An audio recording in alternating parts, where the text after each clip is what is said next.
What's up, YouTube? Colin here. I got a book that I've seen a lot. I've seen people talk about it and post about it. I always thought it was kind of for hippies or something, maybe because a lot of spiritual yogi people post about it, but I'm really sad and grateful. I'm sad that it took this long for me to read this, and I'm grateful that I finally decided to read it. It was at the Amazon store, $6, so I just grabbed it, okay? I'm gonna read you some of the quotes in this, and then hopefully just encourage you to go out and buy the book and read it yourself, because it's one of those must reads. It really is amazing. And so it's called The Four Agreements by Don Miguel Ruiz. And I think he's read a couple other books, so I'm gonna read all of them. But let's just go through some quotes, get you some little short tidbits of motivation for life for today, and then hopefully you'll go out and get this yourself, all right? Okay, so I'm just gonna go through my highlights here. It starts about a chapter in when I really start getting into it.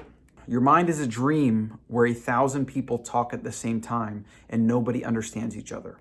And so the Toltecs are I think a Mexican people, ancient Mexican people that had a philosophy, and that's what he's claiming. He is, he's claiming that he is bringing this knowledge to the modern day world. You know, I guess his lineage was Toltec, and they call it mitote, M-I-T-O-T-E. It's the idea that your mind is a fog, and I think it's kind of the epicenter of a lot of what he talks about. And if you think about everyday life and people, yeah, most people are in a fog. They have no idea what they want. They have no idea what they value. They have no idea what makes them happy. They pursue short-term dopamine-driven, pleasure-seeking, externally validated, reward-like behavior that keeps them in this hamster wheel of hedonic pursuit, right? It's because most people are in a fog. They're not self-aware. They haven't found a purpose. And I'm not saying these things are easy to find. Life is hard, right? Life is hard. Being happy is hard. It's antithetical to our species, right? And so how do we break through the fog? Well, the way that I found the most are books and self-awareness, which is what I talk about a lot. But let's not go too far off tangent. I want to get through some of these quotes. I want to make today's video nice, short, and sweet, because really I want you to buy this and read it. That's just what you have to do. That's the goal of this video. Buy this book, read it, all right? So a few more before we wrap up. To be alive is the biggest fear humans have.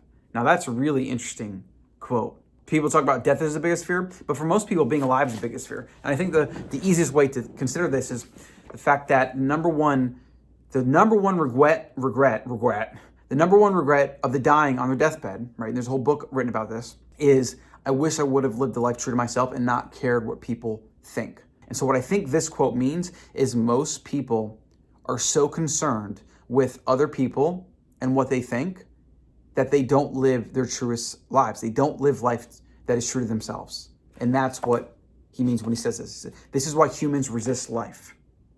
We cannot see who we truly are. We cannot see that we are not free, right? We are trapped by these externalities, other people and ideas and our upbringing and just things that are outside of ourselves, right? Very few people are able to start at the person, at them, what's inside them, what do they want, what do they value, and then act in a way that's true to that. It really is the hardest thing. It really is. You see teenagers taking drugs to avoid being rejected by other teenagers. They are not aware that the problem is that they don't accept themselves. They reject themselves because they are not what they pretend to be. They wish to be a certain way, but they are not. And for this, they carry shame and guilt. Now, he talks about the domestication of human species, and this stuff is so good. I mean, it really starts in our childhood. It starts, when we start thinking things that society puts upon us, when we go to school, other parents, other people, our own parents. There's just a lot of issues, and he really tries to break it down to where's the origin, where does this start, and then kind of go from there. Humans punish themselves endlessly for not being what they believe they should be. They become very self-abusive, and they use other people to abuse themselves as well. But nobody abuses us more than we abuse ourselves. And it is the judge, the victim, and the belief system that make us do this. True, we find people who say their husband or wife or mother or father abuse them, but you know that we abuse ourselves much more than that. And he talks about this idea that, and very closely aligned with the idea of self-love. Pretty much, if you believe you should be abused, or if you have shame and you believe you're not what you should be, which is what the external world tries to tell you that you should be, right? We create all these bad beliefs, and he says that you will stay with people that abuse you up to the point that's a little bit less than you abuse yourself. So you think about people that stay in abusive relationships. Well, a lot of times people are afraid of being alone, or they think they deserve it, or other things that are based on a really faulty belief system. And he basically says that if people abuse you more than you abuse yourself, you'll leave them, right? But up to the point that you abuse yourself, you'll stay with people that do that. And we've all been in, I assume most of us have been in relationships that have struggled, that have been hard, that have been volatile. I know I have in my past, and I take my responsibility for my end of that. But, there's a lot of this is based in just our bad beliefs, right? And our bad domestication of our species and the way we were brought up. And so he starts getting into, this is the introduction, he's trying to get into like the new agreements. He's first telling you your mindset is based on how you're brought up. It's based on a lot of guilt, fear, and shame and external ideas, right, that are pushed upon you. And he's talking about how you create belief systems around those things, which are beliefs. So your belief systems are your agreements with yourself, he says. And the agreements you make with yourself direct everything you do in life. So the most important agreements are the ones you make with yourself. In these agreements, you tell yourself who you are, what you feel, what you believe, and how to behave. Agreements with yourself are faulty. You pretty much go through life repeating the same mistakes, which we all know this. We all do this ourselves. We all see other people as they do this. And from the outside looking in, we think other people should be stronger, or they should leave him, or right. Like, it's so easy to make judgments of other people and to make decisions for them of how they should be. But what about ourselves, right? What about things that we do? It's not always that easy. And it's because you have to go deep to these beliefs and these agreements, and you have to change things that are really built into your psyche over years and years and years of development. And that's very hard to do, right? The agreements that come from fear require us to expend a lot of energy. But the agreements that come from love help us to conserve energy and even gain energy.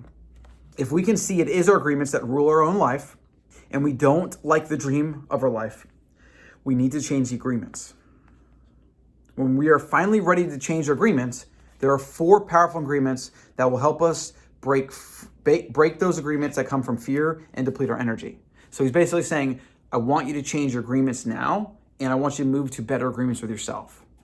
Each time you break an agreement, all the power you use to create it returns to you. He talks about how these agreements are actually like emotional baggage. They're an emotional drain. And if you think about toxic ideas, beliefs, negativity bias, all fixed mindset, all these things that we do as humans that really hold us back, they take energy to maintain, or we expend energy maintaining them. And it's like a toxic circle that goes around.